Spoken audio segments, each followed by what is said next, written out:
Hey guys, Qmotoguy here, and I'm here to review basically the 2022 Honda Rebel 500 ABS SE.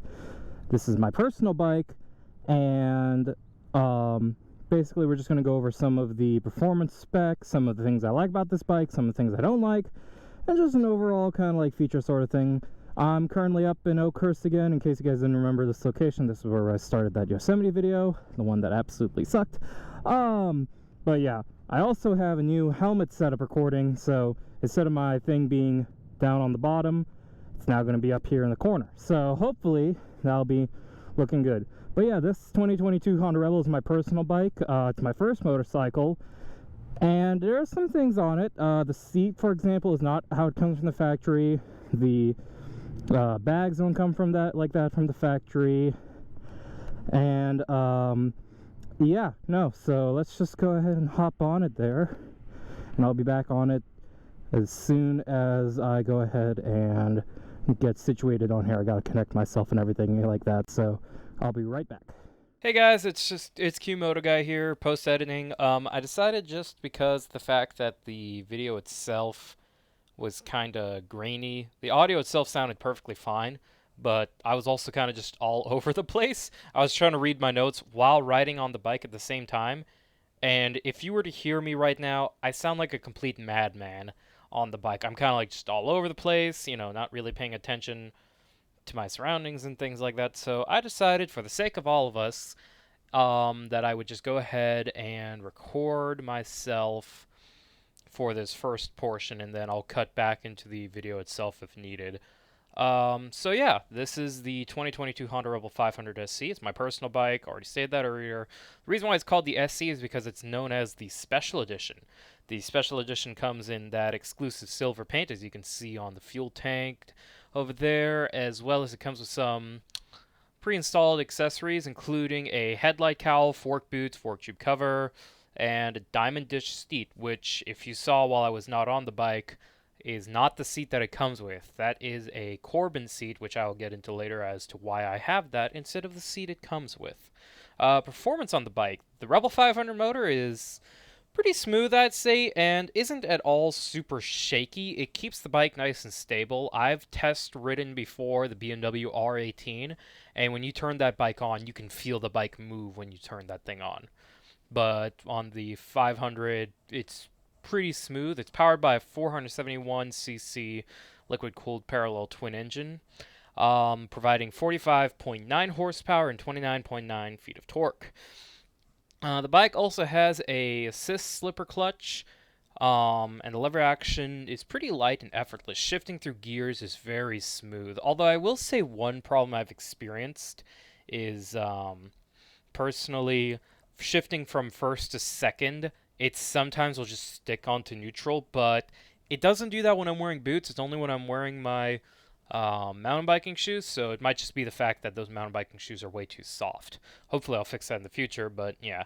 It has a 6-speed gearbox, and, it's pretty much standard for any manual bike out there. This is not the automatic version.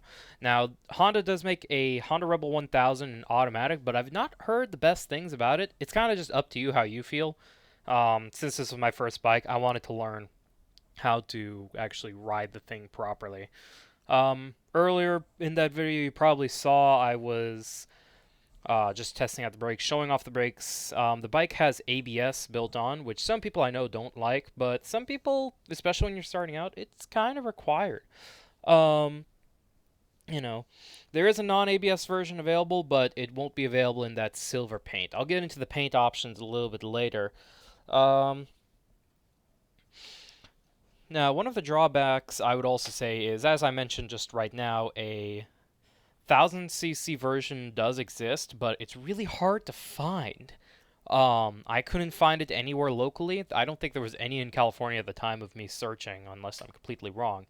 But speed, it maxes out at around 90-ish, but as you can see right now, the bike clearly can handle itself fine at 65, which is pretty much the standard for highway speeds out there. But I have gotten that thing beyond 70, if that's what people are worried about. If you are a more experienced rider, I would definitely recommend trying to find the 1000, because if you're going to get the 500, you're going to be a little bit you're gonna be kind of a little bit like slow on that thing. You're gonna feel kind of slow. Um, Next up would be feeling. When I was riding the bike in this thing, you saw me kind of like twisting it around there. I was showing off the nimbleness of the bike.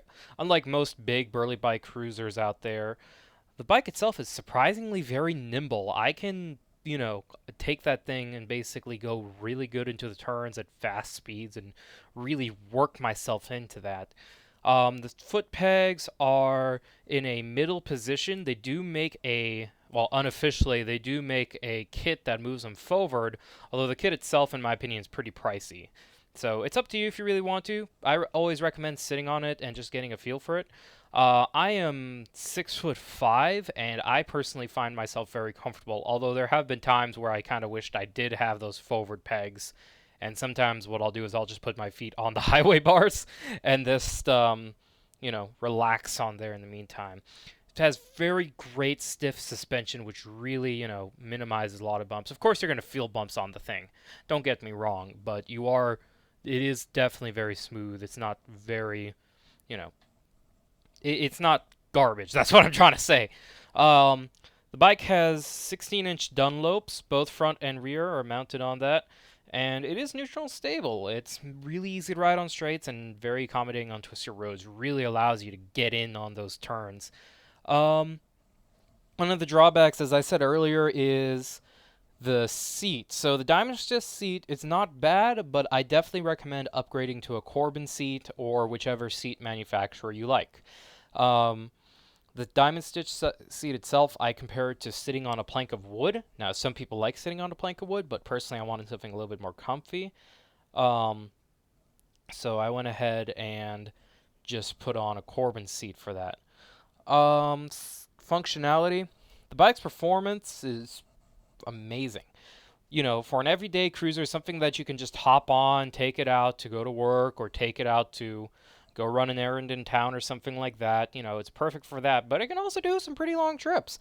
I personally took this bike to Monterey, actually, for a high school event that my old high school would always have, and it was really, really easy to take that along. I was able to throw my duffel bag on the back, just tie down, strap it back there, and that brings me on to my next point, the saddlebags. The saddlebags are... So the official ones are very small. Now, of course, if you're looking for... Sorry, my brain. Of course, if you're looking for not using any saddlebags, cool. Then you don't need saddlebags. But I definitely recommend getting these Viking bags that are on the bike right now. You probably saw them earlier on there. Just because of the fact that the official option from Honda's is pretty small in my opinion, and I like carrying a whole bunch of stuff with me. Like I carry my gym clothes in my bike and things like that. And yeah. Another thing also is passenger capability. Now, I can't unfortunately test this because of my size and the fact that I don't know anyone who would be confident enough to go with me on this bike. But I know some people have had some experience with it and stuff. Some people say it's pretty alright. Some people say it's kind of eh. But for a small cruiser, I think, in my opinion, this thing is made for one person only, and that you should stick to using it like that. The Rebel 500 itself, I love the feeling of it. The retro feel on it, I kind of just feel like I'm stepped back, but I still have some of the modern gear on it, such as the digital gauge, as you pretty much have seen throughout the entire video, and just some of the minor things as well. It also has LED headlights, which basically make you really easily notice, and I usually like to keep my high beams on during the night just so that I can actually see outside. And let's cut back to myself over here, and I'm probably talking about the exhaust right now, I think. So let's see what he's saying. But generally, it's kind of like a Spotlight, and it's really, really decent. Let's see here. Let's see here. The exhaust, in my opinion, it's all right. Definitely not the loudest bike out there, but there are aftermarket options out there, especially if you really want to. I mean,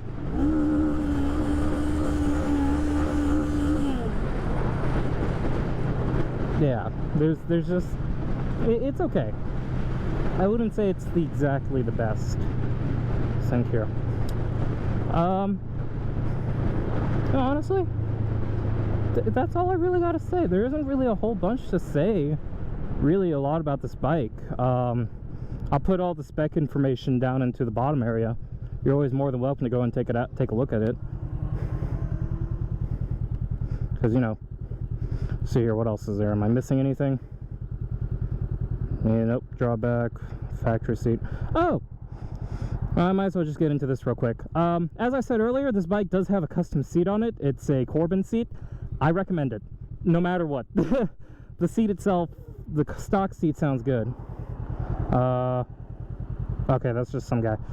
The stock seat is not super comfortable, especially if you're playing on long rides with this thing, which you're kind of already like pushing it on long rides, but yeah. But yeah, I like this Corbin seat, and especially like the process and how they do it. And let's see here, is there anything else? Dunlops, handlings, neutral. Yeah, I already went over all this. Functionality. Yeah. I'd say the Honda Rebel is pretty much already a pretty good choice for a confident newbie.